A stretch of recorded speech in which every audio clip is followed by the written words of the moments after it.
Hello dear pharma student, welcome to GDC classes. आज हम pharmaceutical chemistry का model paper 2 का टॉप 20 एमसीक्यू करने वाले हैं। ठीक है, फार्मास्यूटिकल केमिस्ट्री का टॉप 20 एमसीक्यू का मॉडल पेपर 1 इस चैनल पे डल चुका है। अगर आप नहीं देखे हैं उसको ज़रूर से देख ही लेना है। आज अभी क्या स्टार्ट करने वाले हैं, मॉडल पेपर 2 का टॉप 20 एमसीक्यू। तो पहला क्वेश्चन क्या है, nitric acid is used in the limit test of.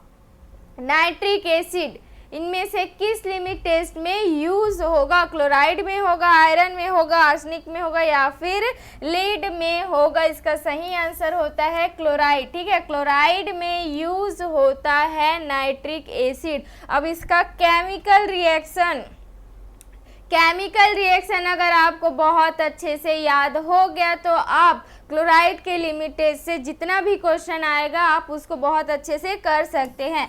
Chloride ion का रिएक्शन कराते हैं हम सिल्वर नाइट्रेट। ठीक है, सिल्वर नाइट्रेट AgNO3 किसके प्रेजेंस में? डाइल्यूटेड HNO3, और इसी को क्या बोला गया है? Nitric acid. और यही हमारा क्वेश्चन है। ठीक है, तो ये दोनों आपस में रिएक्ट करके क्या करेगा? Ag और Cl आपस में जुड़ जाएगा तो AgCl सिल्वर क्लोराइड देगा और क्या देगा? नाइट्रेट आयन देगा। और ये जो सिल्वर क्लोराइड जो है वो टर्बिडिटी के फॉर्म में मिलेगा। ठीक है, वाइट टर्बिडिटी के फॉर्म में मिलेगा। तो आपसे अगर क्वेश्चन कर दिया जाए कि टर्बिडिटी क्लोराइड के लिमिट टेस्ट में किसके वजह से, किस कॉम्प्लेक्स की वजह से मिल रहा है, तो किसकी वजह से मिलेगा? AgCl सिल्वर क्लोराइड के प्रेजेंस में मिलता है। ठीक है, और रिएजेंट के फॉर्म में क्या यूज़ किया गया है? सिल्वर नाइट्रेट का यूज़ किया गया है। नेक्स्ट क्वेश्चन देखते हैं, गिवन स्ट्रक्चर इज, ये जो स्ट्रक्चर है ये किसका होना चाहिए? एसीटाजोलामाइड का, फ्यूरेसेमाइड का, ब्यूमेटेनाइड का या फिर क्लोरोथायाजाइड का होना चाहिए। ठीक है, अब इसमें से थोड़ा सा ध्यान देना। एसीटाजोलामाइड, फ्यूरेसेमाइड का क्या है यहाँ पे? FRU से आपको क्या पता चलना चाहिए? इसमें फ्यूरॉन ग्रुप होता है। ठीक है, और यहाँ पे है फ्यूरॉन ग्रुप, तो इसका सही स्ट्रक्चर क्या हुआ? सही आंसर क्या होगा? ये फ्यूरेसेमाइड का स्ट्रक्चर होता है। ठीक है, फ्यूरेसेमाइड का स्ट्रक्चर होगा। सही आंसर हमारा क्या है? फ्यूरेसेमाइड। अब सारा स्ट्रक्चर एक एक बार थोड़ा सा देख लेते हैं। फ्यूरेसेमाइड का स्ट्रक्चर क्या है? ये आपका बेंजीन रिंग है और यहाँ पे COOH है। इस ग्रुप को क्या बोलते हैं? कार्बोक्सिलिक एसिड बोलते हैं। और क्या है? एमिनो ग्रुप है। और इसी तीनों कंपाउंड को क्या बोला जाता है? एंथ्रानिलिक एसिड बोला जाता है। और इससे भी क्वेश्चन आता है कि एंथ्रानिलिक एसिड किस में प्रेजेंट रहता है, किस ड्रग में प्रेजेंट रहता है? तो फ्यूरेसेमाइड में होगा। ठीक है, इसी बेंजीन रिंग में क्लोराइड ग्रुप भी होगा और सल्फोनामाइड ग्रुप भी होगा। और जो ये एमीन ग्रुप है यहाँ से आपका एक मेथिल ग्रुप जुड़ा रहेगा और उस मेथिल ग्रुप के साथ एक फ्यूरॉन रिंग जुड़ा रहेगा। ये फ्यूरॉन रिंग बहुत ही इम्पॉर्टेंट है स्ट्रक्चर को आइडेंटिफाई करने के लिए, आपको याद करने के लिए। तो किसे याद रखना है? फिर उसे हो जाएगा आपका फ्यूरॉन। ब्यूमेटेनाइड का स्ट्रक्चर कुछ इस तरीके से होता है। एसीटाजोलामाइड, ये भी बहुत ही इम्पॉर्टेंट स्ट्रक्चर है। ठीक है, 5 मेंबर रिंग है। एसीटामाइड से क्या हो गया? यहाँ पे देखिए कौन सा स्ट्रक्चर है? 2 कार्बन है और एक एमिनो ग्रुप है। और जो सेकेंड कार्बन है, ठीक है, इसमें क्या है? पहला कार्बन क्या है? इसमें कीटोन ग्रुप है। और कौन सा एक ग्रुप है यहाँ पे? एमिनो ग्रुप है। दोनों मिला के क्या बनता है?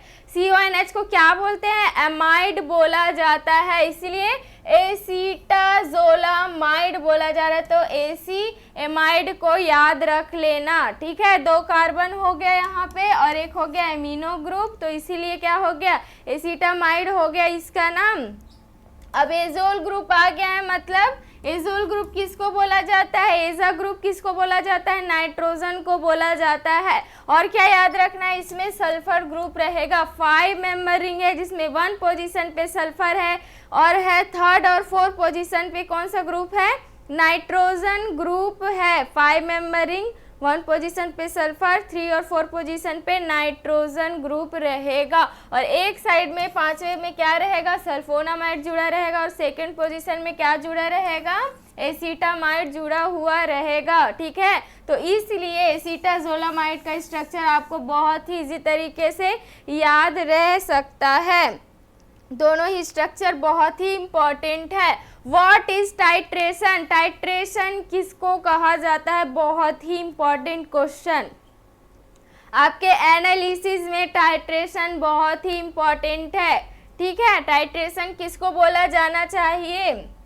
एक ऐसा method, a method to measure the temperature of substance, कुछ एक ऐसा मेथड जो टेम्परेचर को मतलब मेजर करेगा टेम्परेचर को, या फिर एक ऐसा प्रोसेस जो डिटरमाइन करेगा सॉल्यूशन के कॉन्सेंट्रेशन को, या फिर एक ऐसा टेक्निक जो सेपरेटिंग करेगा मिक्सचर को, या फिर एक ऐसा मेथड जो मेजर करेगा पीएच ऑफ सॉल्यूशन। टेम्परेचर से है, कॉन्सेंट्रेशन से, या फिर सेपरेटिंग से है, या फिर पीएच से है। क्या होना चाहिए? टाइट्रेशन। टाइट्रेशन का मतलब होता है एक नॉन सॉल्यूशन का, नॉन सॉल्यूशन का मतलब हमको क्या रहेगा इसमें?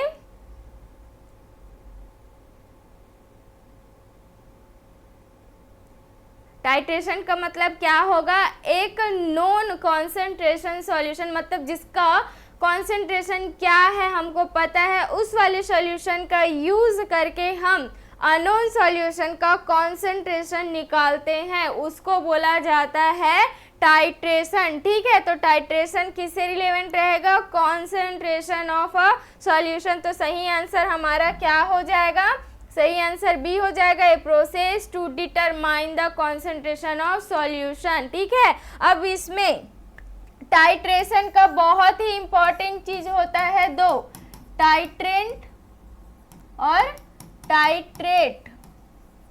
ठीक, क्या है टाइट्रेशन? एक ऐसा टेक्निक है जिसमें सॉल्यूशन में क्या है, नॉन कॉन्सेंट्रेशन का यूज करके हम डिटरमाइन करेंगे किसकी कॉन्सेंट्रेशन को, अननोन सॉल्यूशन की कॉन्सेंट्रेशन को डिटरमाइन किया जाता है। ठीक है, तो इसमें जो नॉन सॉल्यूशन होता है जिसका सॉल्यूशन का कॉन्सेंट्रेशन हमको पता रहता है उसको बोला जाता है टाइट्रेंट, और जिसका हमको निकालना है जो अननोन है उसको बोला जाता है टाइट्रेट। और इस टाइट्रेट को ब्यूरेट में यूज किया जाता है, इस टाइट्रेट को फ्लास्क में यूज किया जाता है, जो कि बहुत ही इंपॉर्टेंट है। सारा का सारा टर्म इसलिए बहुत अच्छे से आपको उस चीज को याद रखना है। Chemical formula for carbonyl iron, carbonyl iron का केमिकल फॉर्मूला क्या होता है? FeCO5 होगा, या फिर FeCO होल पे है 3 होगा, या फिर FeCO ब्रैकेट पे 2 होगा, या फिर FeCO ब्रैकेट पे 6 होगा। क्या होना चाहिए?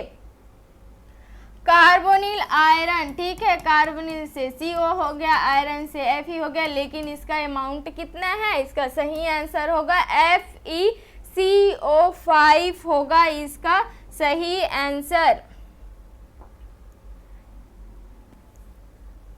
कार्बोनिल आयरन को और क्या बोला जाता है? हाईली प्योर आयरन बोला जाता है। ठीक है, इसको हाईली प्योर आयरन बोला जाता है, जिसका फॉर्मूला क्या है?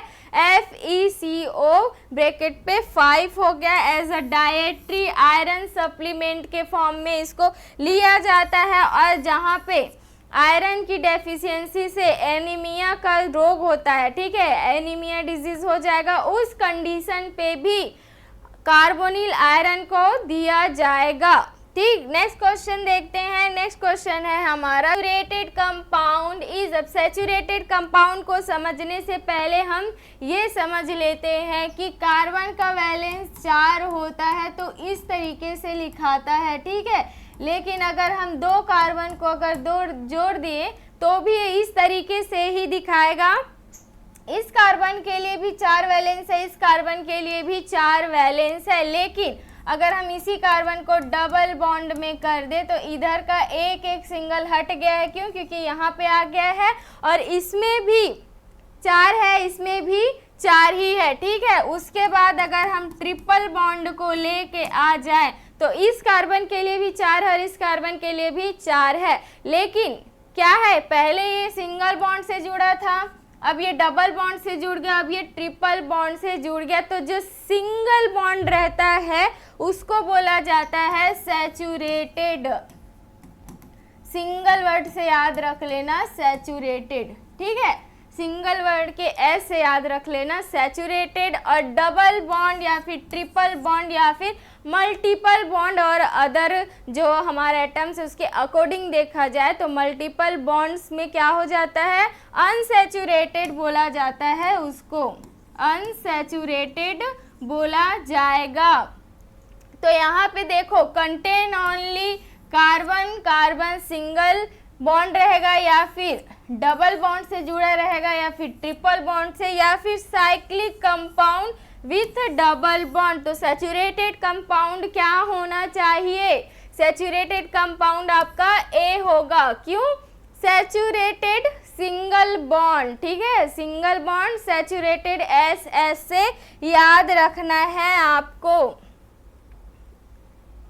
अब देखो बहुत इंपॉर्टेंट चीज है, सैचुरेटेड कंपाउंड 2 या फिर मोर कार्बन एटम, और ये सिंगल बॉन्ड जो है कार्बन कार्बन के बीच में ही होगा तो ही हम इसको सैचुरेटेड अनसैचुरेटेड में कंसीडर करेंगे। लेकिन अगर ये कार्बन ऑक्सीजन के बीच में है तो ये अनसैचुरेटेड में नहीं जाएगा, ये सैचुरेटेड में जाएगा। इसमें प्रायोरिटी हमेशा कार्बन कार्बन को दिया जाएगा। नेक्स्ट क्वेश्चन देखते हैं। नेक्स्ट क्वेश्चन है find out the given structure. ये स्ट्रक्चर किसका है? तो सबसे पहले आपको क्या पता रहना चाहिए, जो बेसिक रिंग है ये बेसिक रिंग किसका होना चाहिए? ये तो हो गया आपका पायरीमिडीन, पायरीमिडीन हो गया, ठीक है। आपके 6 मेंबर रिंग में 1 और 3 पोजीशन में नाइट्रोजन कंपाउंड रहता है, इसको पायरीमिडीन बोला जाता है। इसी पायरीमिडीन में 3 कीटोन ग्रुप है तो इस पूरे कॉम्प्लेक्स को बोला जाता है बारबीट्यूरिक एसिड, बारबीट्यूरिक एसिड बोला जाता है, ठीक है। और कौन सा ग्रुप है? फेनिल ग्रुप है और एक एथिल ग्रुप है। अब इसमें डायजीपम, पैरासीटामोल, नाइट्राजीपम, जीपम वाले में तो बेंजोडायजीपम आ जाता है, ठीक है, बेंजोडायजीपम आ जाता है, तो ये दोनों तो हो ही नहीं सकता। पैरासीटामोल में सिंपल सा एक फिनॉल का एक रिंग होता है, ठीक है। उसके बाद क्या इसका आगे का कॉम्प्लेक्स रहता है तो ये भी नहीं होगा, तो पैरासीटामोल नहीं है, ये भी नहीं है। लेकिन अगर और अदर ऑप्शन आ गए तो कैसे आइडेंटिफाई करोगे? बारबीट्यूरिक एसिड है, यहाँ पे देखो बारबिटल है और फिनॉल से आप फिनॉल से हो गया आपका फेनिल ग्रुप, ठीक है। तो इस तरीके से आप याद रख सकते हो फिनॉल, इस तरीके से आप याद रख सकते हो फिनोबार्बिटॉल को कैसे, फेनिल प्लस बारबीट्यूरिक एसिड फिनोबार्बिटॉल। इस तरीके से आपको ये बहुत अच्छे से याद रहेगा। सारा स्ट्रक्चर थोड़ा थोड़ा सा देख लेते हैं। ये रहा आपका बारबीट्यूरिक एसिड फेनिल रिंग के साथ जुड़ा हुआ है। डायजीपम में क्या है? बेंजोडायजीपिन ग्रुप है और क्लोराइड ग्रुप है इस 6 मेंबर रिंग के साथ, और ये 7 मेंबर रिंग बेंजीन से हो गया benzene group plus 7 member ring है। लेकिन क्या है, दो नाइट्रोजन कंपाउंड है, इसीलिए क्या हो गया है, डाईएजीपिन हो गया है, ठीक है, डाईएजीपिन हो गया है, इसलिए बेंजोडायजीपिन ये कहलाएगा इसका बेसिक रिंग। और क्लोराइड ग्रुप रहेगा डायजीपम में, नाइट्राजीपम में नाइट्रो ग्रुप रहता है। पैरासीटामोल का स्ट्रक्चर भी बहुत ही इम्पोर्टेंट है, ठीक है। फिनॉल रिंग और क्या है इसमें, एसीटामाइड है, फिनॉल प्लस एसीटामाइड से आपको ये बहुत अच्छे से याद रखना है।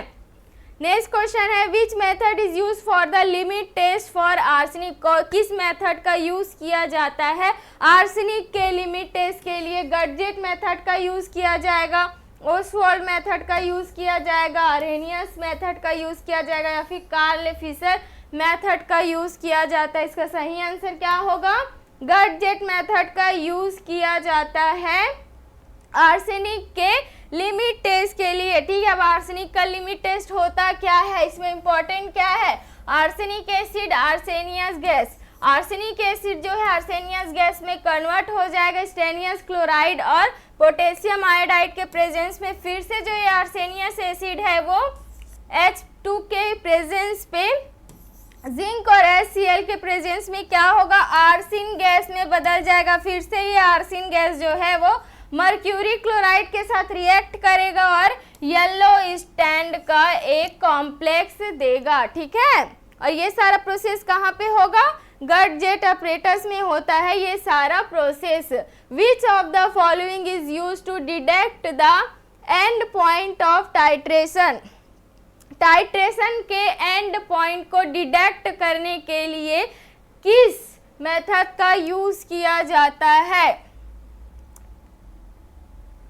ब्यूरेट का किया जाएगा, पिपेट का किया जाएगा, इंडिकेटर का किया जाएगा या फिर फ्लास्क का यूज किया जाएगा एंड पॉइंट को डिटेक्ट करने के लिए? किसमें? टाइट्रेशन में इंडिकेटर को यूज किया जाता है। इंडिकेटर नाम से ही है इंडिकेट करने वाला, किसको? एंड पॉइंट को इंडिकेट करने वाला। Which drug is come in hypoglycaemic agent. इनमें से कौन सा ड्रग जो है हाइपोग्लाइसीमिक एजेंट का ड्रग है? मेटफॉर्मिन होगा, एस्पिरिन होगा या फिर कैटोप्रिल होगा या कैप्टोप्रिल होगा या फिर फ्यूरेसेमाइड होगा? क्या होना चाहिए? हाइपोग्लाइसीमिक एजेंट में क्या होगा? ग्लूकोज का लेवल कम करने वाला ड्रग। तो वो ड्रग कौन सा है? एस्पिरिन किस में होता है? NSAIDs ड्रग है। कैप्टोप्रिल तो एंटी हाइपरटेंसिव हो गया। फ्यूरेसेमाइड डायूरेटिक्स के लिए यूज होता है। मेटफॉर्मिन का यूज होता है हाइपोग्लाइसीमिक एजेंट में। ठीक है, मेटफॉर्मिन का यूज होता है हाइपोग्लाइसीमिक एजेंट में। मेटफॉर्मिन का यूज किस में हो रहा है? टाइप 2 डायबिटीज वाले में यूज होता है। एस्पिरिन का पेन रिलीफ के लिए होता है। कैप्टोप्रिल का हाइपरटेंशन को ट्रीट करने के लिए होता है। फ्यूरेसेमाइड का डायूरेटिक्स में यूज होता है। नेक्स्ट क्वेश्चन है केमिकल फॉर्मूला फॉर हाइड्रोग्लिलाइट। हाइड्रोग्लिलाइट का केमिकल फॉर्मूला कौन सा होता है? हाइड्रोग्लिलाइट आ गया है मतलब हाइड्रेट से है, मतलब हाइड्रोक्साइड होगा ही होगा, तो ये दोनों ही ऑप्शन हट गया है। ठीक है, अब इसमें MgOH को क्या बोलते हैं? मिल्क ऑफ मैग्नीशिया बोला जाता है, तो ये ऑप्शन भी हट गया है। हाइड्रोग्लिलाइट किसको बोलेंगे? AlOH3। हाइड्रो से आपको OH से याद रखना है और ये एग्रीलाइट को किससे याद रखना है? Al aluminium. ठीक है, A से Al याद रख लेना, तो AlOH3 हो गया इसका सही आंसर। हाइड्रोग्लाइट किसको बोलेंगे? एल्यूमिनियम हाइड्रोक्साइड को बोला जाता है। एल्यूमिनियम हाइड्रोक्साइड को हाइड्रोग्लाइट बोला जाएगा। मैग्नीशियम हाइड्रोक्साइड को मिल्क ऑफ मैग्नीशिया बोला जाएगा। सोडियम बाइकार्बोनेट को बेकिंग सोडा बोला जाता है और मैग्नीशियम सल्फेट को इप्सम सॉल्ट या फिर बीटर सॉल्ट भी बोला जाता है। नेक्स्ट क्वेश्चन देखते हैं। Pick out the option that is not a functional group from the following. इनमें से कोई एक जो है जो फंक्शनल ग्रुप में नहीं आता है।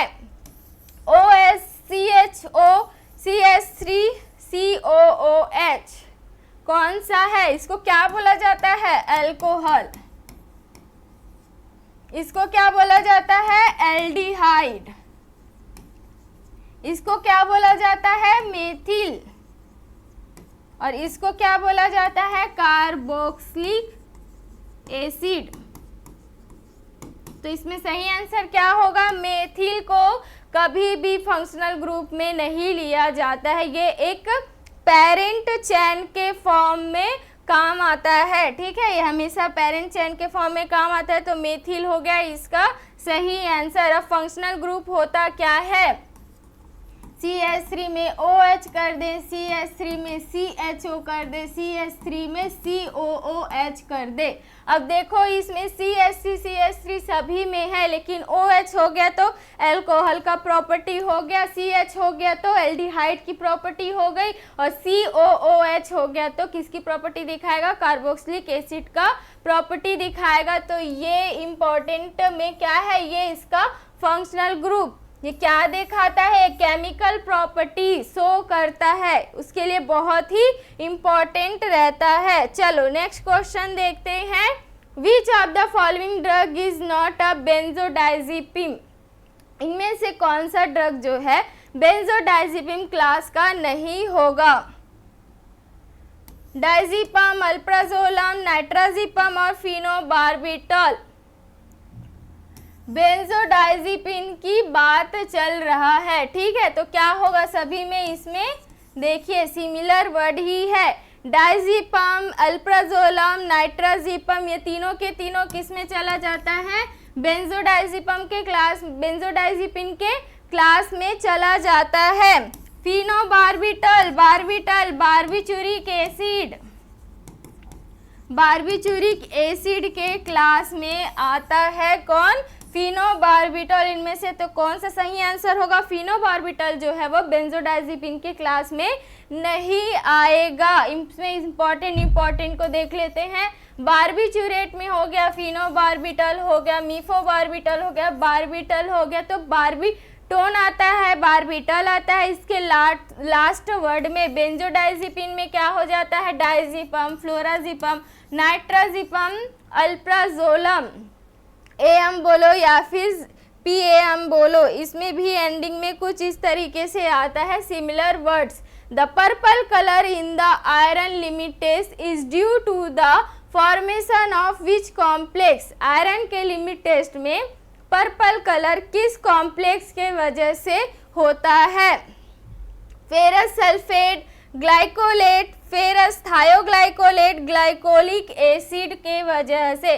क्या वो फेरस सल्फेट के वजह से होगा, ग्लाइकोलेट, या फेरस थायोग्लाइकोलेट, या फिर ग्लाइकोलिक एसिड। अब इसमें कॉम्प्लेक्स की बात चल रहा है तो उसमें आयरन होगा ही होगा, और आयरन को क्या बोला जाता है, फेरस, ठीक है, फेरस बोला जाता है। तो जहाँ पे फेरस है वो तो रहेगा, बाकी ऑप्शन हट गया। तो फेरस सल्फेट या फिर फेरस थायोग्लाइकोलेट, थायोग्लाइकोलिक एसिड का एज ए रिएजेंट के फॉर्म में काम आता है, मतलब उसका यूज करते हैं। तो सही आंसर क्या होगा, फेरस थायोग्लाइकोलेट, फेरस थायोग्लाइकोलेट होगा। इस कॉम्प्लेक्स की वजह से पर्पल कलर मिलेगा।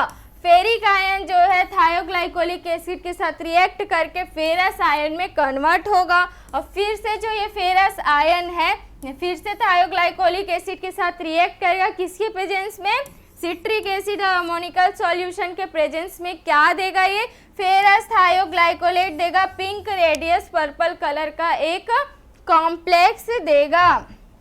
नेक्स्ट क्वेश्चन है आपका, विच of the following is a natural opioid, इनमें से कौन सा एक नेचुरल ओपियाइड ड्रग है, मॉर्फिन होगा, इबुप्रोफेन होगा, फेंटानिल होगा, या फिर हीरोइन होगा। क्या होना चाहिए इसका आंसर, मॉर्फिन होता है, ठीक है। नेचर में मॉर्निंग की कॉफ़ी, तो नेचर से हो गया था नेचुरल, और हो गया था मॉर्निंग से मॉर्फिन हो गया था, और क्या कॉफ़ी से हो गया था कोडीन। तो इस तरीके से आपको इसको याद रखना है ट्रिक के फॉर्म में। मॉर्फिन हो गया है इसका सही आंसर। ओपियाइड में क्या है, नेचुरल ओपियाइड को कैसे याद रखना है, नेचर में मॉर्निंग की कॉफ़ी, नेचर से नेचुरल ओपियाइड एल्कोलाइड हो गया, और मॉर्फिन से मॉर्निंग से मॉर्फिन हो गया, कॉफ़ी से कोडीन हो गया। सेमी सिंथेटिक ओपियाइड किससे याद रखना है, सम्मी दी स्टाइल मार रही थी हीरोइन की तरह, तो सम्मी से हो गया था सेमी सिंथेटिक ओपियाइड, हीरोइन से हो गया है आपका हीरोइन। इसी को डाई एसिटिल मॉर्फिन भी बोला जाता है।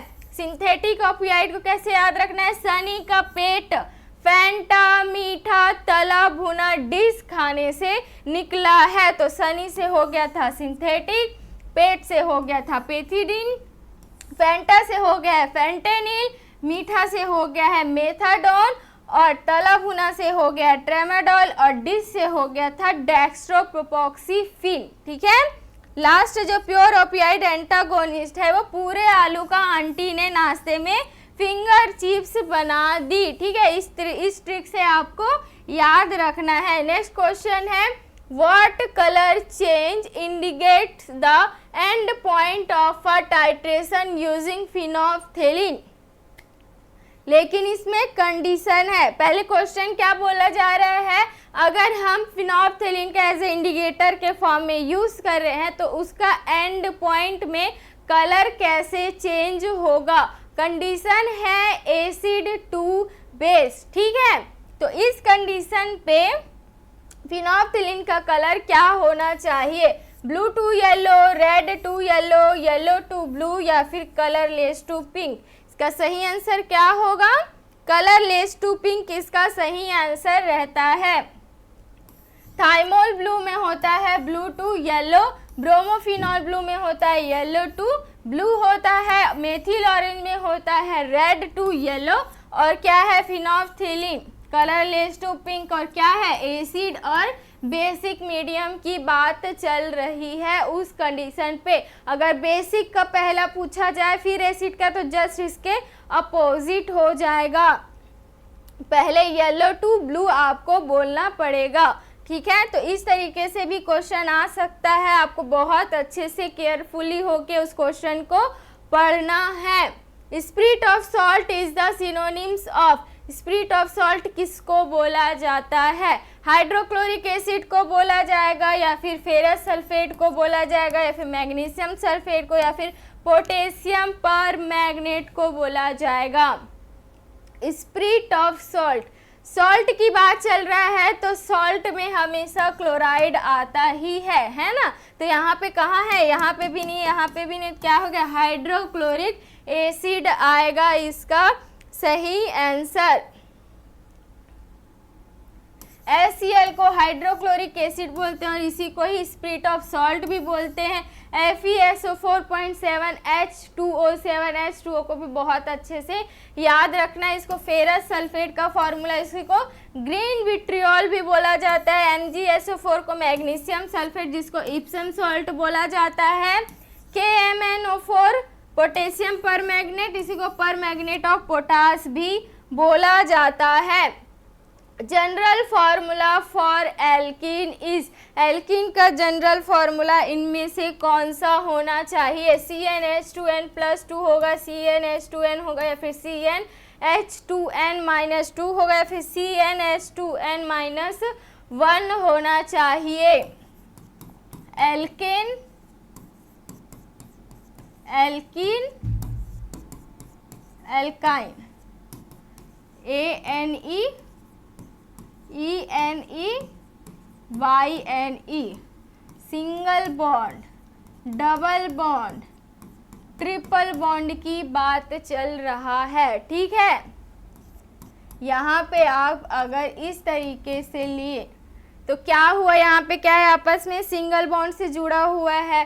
ठीक है, फॉर्मूला क्या हो जाएगा इसका, CnH2n+2 हो जाता है इसका फॉर्मूला, किसके लिए, एल्केन के लिए। वहीं पे एल्कीन तो हम इसको देखेंगे तो डबल बॉन्ड अगर आ गया तो दो इसमें हट गया, दो इसमें हट गया तो क्या हो गया, CnH2n बस हो गया, ये 2+ हट गया है, 2+ हट गया किसके लिए है, एल्कीन के लिए हो गया। एल्काइन में क्या होगा, ट्रिपल बॉन्ड आ गया, 4 बॉन्ड हट गया, इसके कंपेयर में करेंगे तो CnH2n कर दिए और क्या हुआ, -2 हो गया। क्यों, क्योंकि 2 के अलावा इसमें 4 हटा है। ठीक है, 4 हटा है तो -4 और +2 करोगे तो कितना बचता है, -2 बचता है ना। तो इसी तरीके से यहाँ पे -2 आ जाएगा। तो अब बताइए इसमें से कौन सा होना चाहिए, एल्कीन की बात चल रहा है तो 2 कम हो गया है तो कौन सा होगा, बी आएगा इसका सही आंसर। ये किसके लिए रहेगा, ये एल्केन के लिए रहता है। ठीक है, ये किसके लिए रहेगा, ये एल्कीन के लिए रहेगा ये एल्काइन के लिए रहेगा और ये किसके लिए रहता है, एल्किल के लिए रहता है। एल्किल किसको बोलेंगे, इसमें कोई और ग्रुप आके जुड़ेगा उसके लिए ये क्या हो जाएगा, ये C2H6 होना चाहिए, लेकिन C2H5 होता है और इसको बोला जाता है एल्किल ग्रुप। सही आंसर क्या है, एल्किन के लिए CnH2n होगा इसका फॉर्मूला, बहुत अच्छे से याद रख लो। Alkane single bond CnH2n+2, alkyl किसके लिए हो गया CnH2n-2 -1 हो गया। एल्काइन के लिए क्या हो गया CnH2n और एल्काइन के लिए हो गया CnH2n-2 हो जाएगा इसका फॉर्मूला।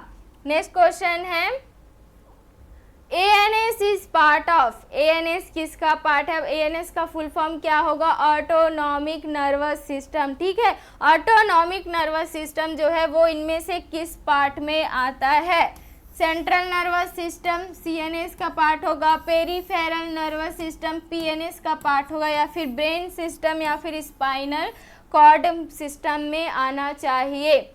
सेंट्रल नर्वस सिस्टम और होता है ब्रेन सिस्टम और होता है स्पाइनल कॉर्ड सिस्टम, ये तीनों ही एक ही पोर्शन का होगा। ठीक है, आपका नर्वस सिस्टम, हमारा जो नर्वस सिस्टम जो होता है वो मेनली दो पार्ट में बंटता है, CNS PNS।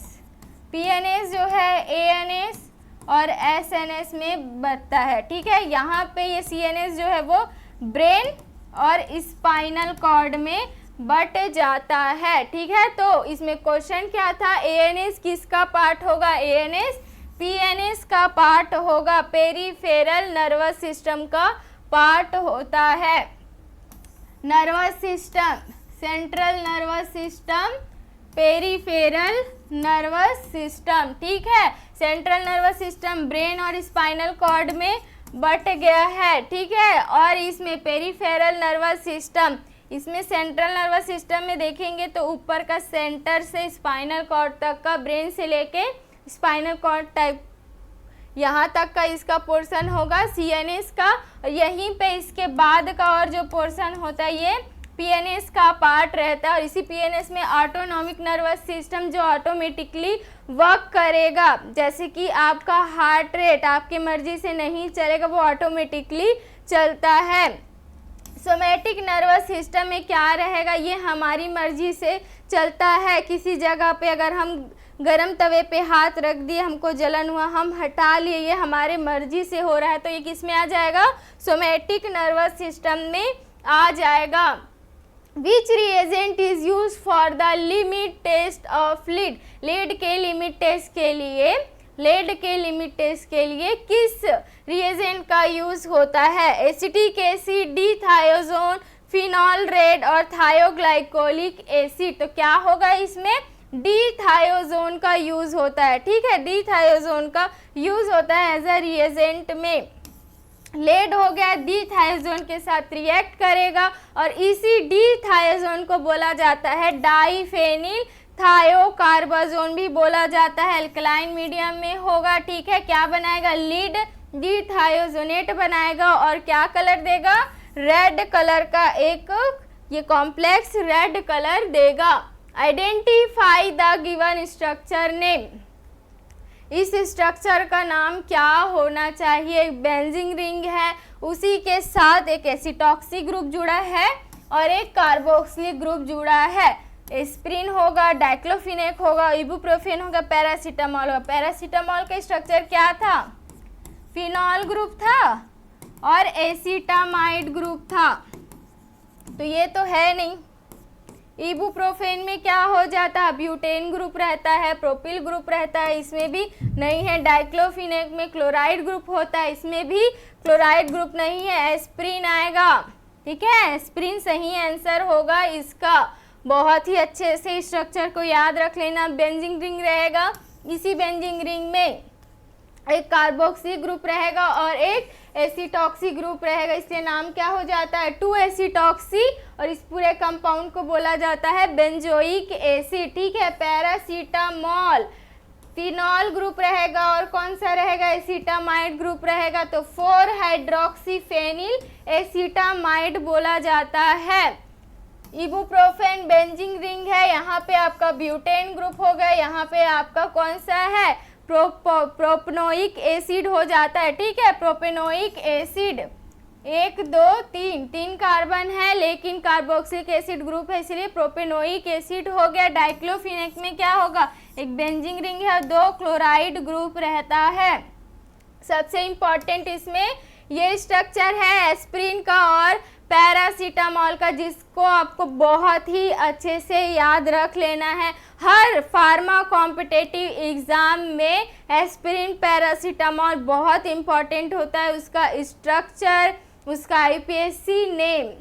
आज का मॉडल पेपर 2 का टॉप 20 एमसीक्यू हम कर चुके हैं, जिसको आपको अगर समझ जहाँ पे ना आए बार बार उसको देखिए। क्यों? क्योंकि आपको अगर आप उसको पहली बार, किसी भी चीज़ को हम पहली बार सुनते हैं तो हमको उसको याद रखने में थोड़ा टाइम लगता है, लेकिन आप उसी चीज़ को बार बार सुनेंगे, देखेंगे तो आपको बहुत इजी तरीके से याद हो जाता है। तो इसको अच्छे से देखिए, समझिए। जहाँ पे आपको डाउट है कमेंट में हमको बताइए, उससे रिलेवेंट और भी वीडियो हम ज़रूर लेके आएंगे।